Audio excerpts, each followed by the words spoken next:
Scared or not, she'd used the North Pacific navigational chart to locate the damn island in the first place, find the distance, and plot the bearing. She'd contacted the Flight Services Center for the wind conditions and adjusted the bearing accordingly.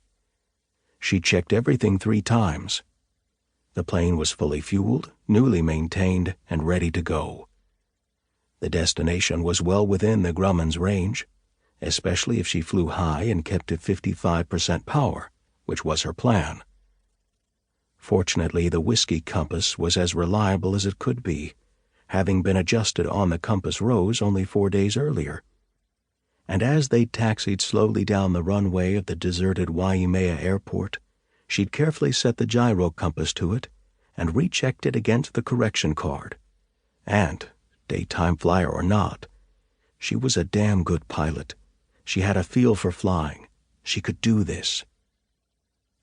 All the same, 15 minutes into the flight, as the airport beacon shrank to a fading spark in the blackness, her courage failed her.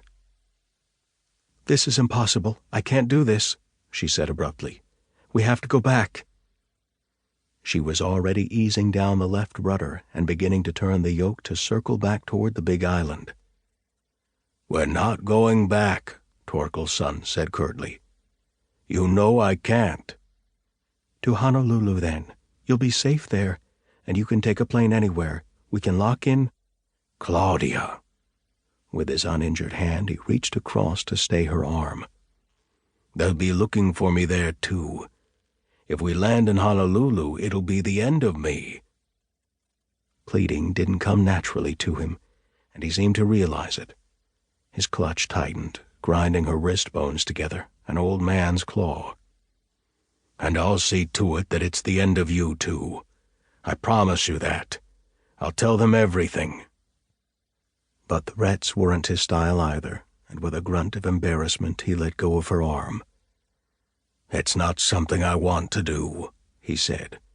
"You know that, but so help me God, if you drive me to it—" "Okay, okay," she said grimly, and found her original bearing, what she hoped was her bearing, again, onto Tarabao Island.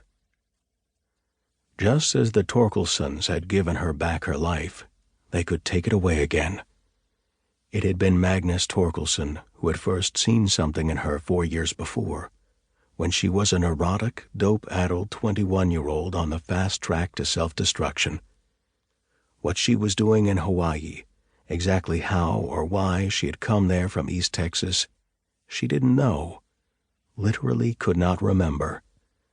But someone had gotten her a seasonal job clearing brush at Ho'aloha, the Torkelssons' big cattle ranch, and the rugged outdoor work had suited her.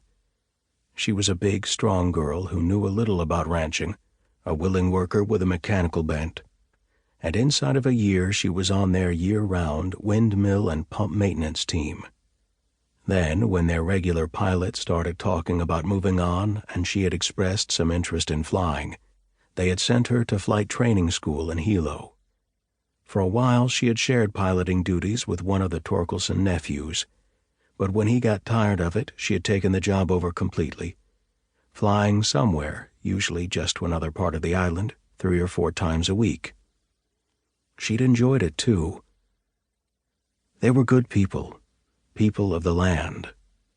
They had been straightforward and open with her, and she had responded the same way. And there lay the problem.